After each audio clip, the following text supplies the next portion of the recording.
The Radio Wammo Breakfast. At the New Zealand Superannuation Fund, it's our job to invest wisely for generations of Kiwis. Infratil is a New Zealand company that owns and runs vast infrastructure ventures here and overseas.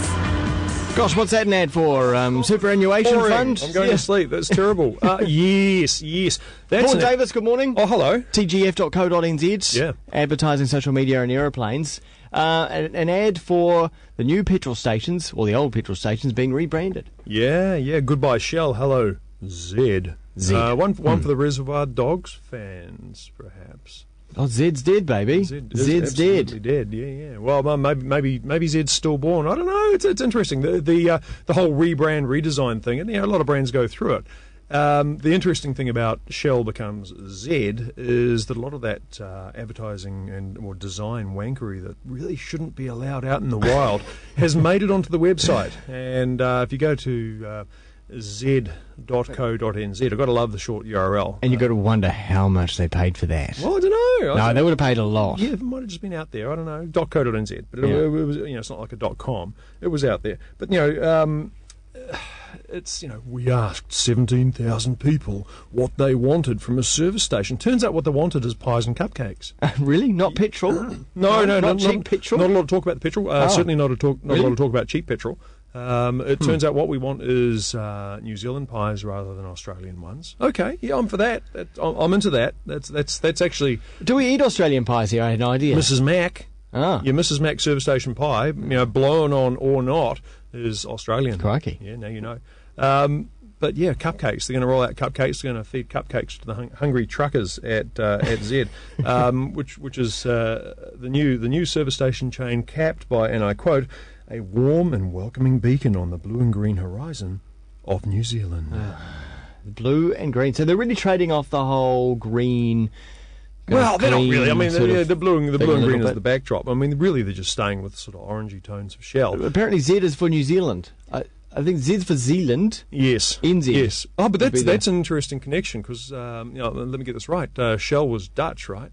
And Zealand's in Holland, so maybe it's just a little. No, it's not. I'm making that up. Not even a design company proposal writer could write bullshit like that. The actual Z itself puzzles me. It's kind of a blazoned, it looks like a flame or a brush stroke. No, you're wrong. Wrong. What is it? All the. Oh, come on. Any other guesses? Play along at home. One of those gymnastics things you twirl in the gymnastics hair. with the ribbon. With the ribbon. No, I'm sorry. What that actually is an infinity symbol, of course. Of course. You knew that.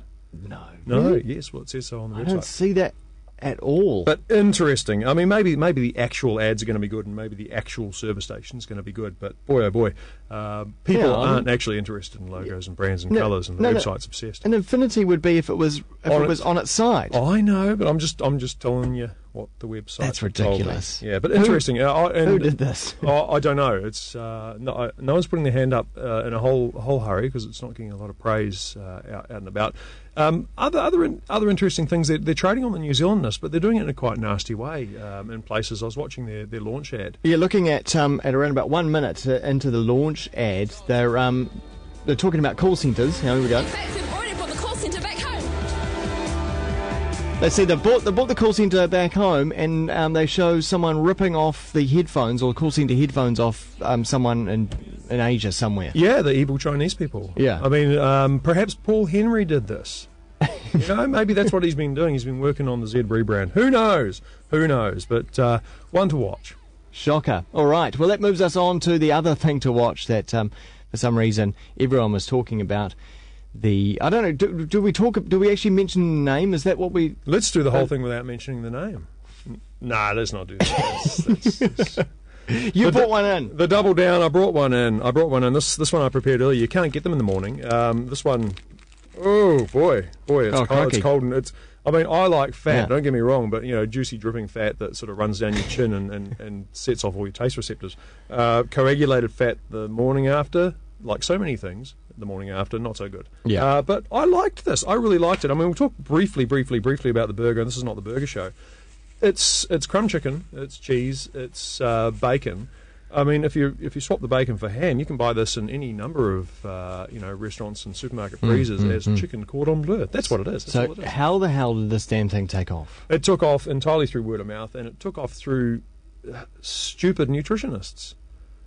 Idiot nutritionists jumping up and down. Yeah, who put their desire to be on the radio or the television ahead of any sort of sense of awareness about how they're being used by this marketing. Was it that, or was it a few journalists thought, oh, there could be a story in this, so we'll go to the nutritionist? Yeah, but the nutritionist has to say yes. Right, you can say, that I'm not going to be part of this. This is just, I know why you're calling me, but all of them waded in. I mean the backstory, and I think Radio Live covered this really well. They did a section called the Calorie Gallery. This damn thing is less calorific, less fatty than 3 or 4 popular burgers that you could name. But the real interesting story was the social media story. I have not seen an ad for this burger. No, in fact, not one. No, I mean the only KFC. Tell me a KFC ad. All I can think of is Hugo said you go, back when it was okay to be a chubby kid eating KFC. Yeah, in fact, I did see a Facebook ad, but I think that's only after the point after everyone has actually even talked about it. On Facebook, yeah. It was interesting about the talk. I was over at a place called Nielsen Research. It was one of the big research companies here, and they've got an online monitoring tool called BuzzMetric, and we were looking at where the conversations were happening about Double Down.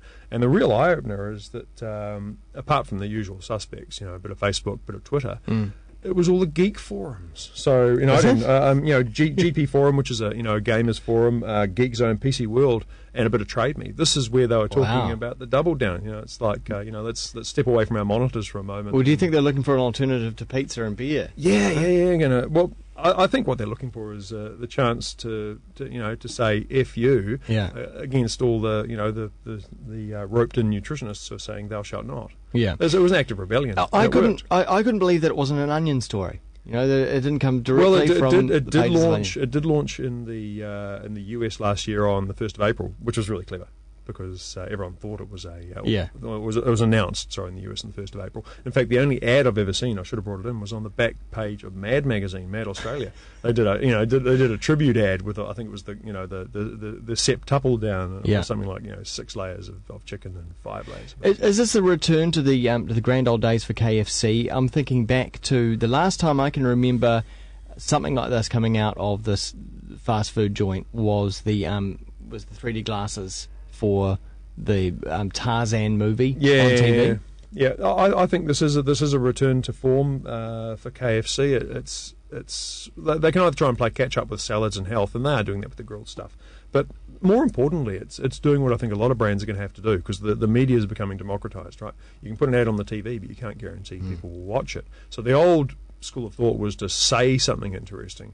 The new way of operating is to do something interesting. Yeah. And KFC has quite brilliantly done something interesting. Okay, well, let's talk about something interesting. Aeroplanes and crashes. Yeah, I mean, is New Zealand the new Bermuda Triangle? We had well, it depends on how you describe it, but aircraft nearly crashes, aircraft struck by lightning filled with smoke, engine failure, turn back, horror, fear. We had 4 events in the last 5 days, which was interesting.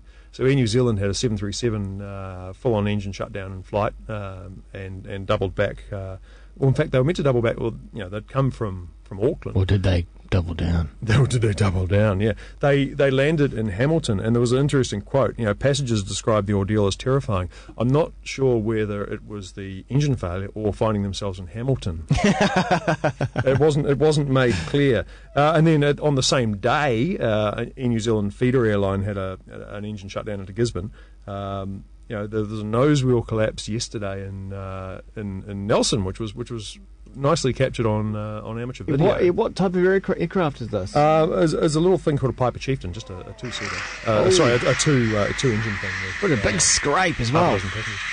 Big old scrape. Yeah, great scrapey sound. Yeah. But, all the headlines were, nearly crashed, near crashed, almost crashed. But really, it's like saying, you got a flat tyre on the motorway and you almost crashed. Yeah. You didn't. They just opened up the nose gear failure checklist because they knew it had happened, and got the fire engines there. And I think the message needs to get out to people as well. I mean, sure, it would be slightly scary, but the 737's quite happy on one engine. Oh, any multi-engined airplane is okay on half its engines failing. So if you're in a 4-engine airplane, it can fly, after it's airborne to a certain speed with 2 engines failed. That's just a minimum safety standard. Yeah, flying around on one engine's great. I'm exaggerating, but I mean, and to be absolutely honest, a lot, most air accidents tend to happen when the pilots are distracted and not really paying attention and not working as a team. Yeah. When something goes wrong, they are fully focused. They're working as a team. Look at that. They put the burger down. Well, put the burger down. Look at the log off Facebook. Look at the the Hudson River crash. Those guys were absolutely onto it. They were flying the best they would ever fly in their entire life. And oh man, there's the story of the big. What are the big 4-engine Boeings? 747. 747 that flew out of Indonesia and went through the ash engines cloud. Have failed. Yeah. And all 4 engines, and then they just worked through the process trying to get these engines restarted, and they were just gliding away. And that's generally not how air accidents happen. Air accidents happen because you're not paying attention when you're not focused, and things go wrong without you realising them.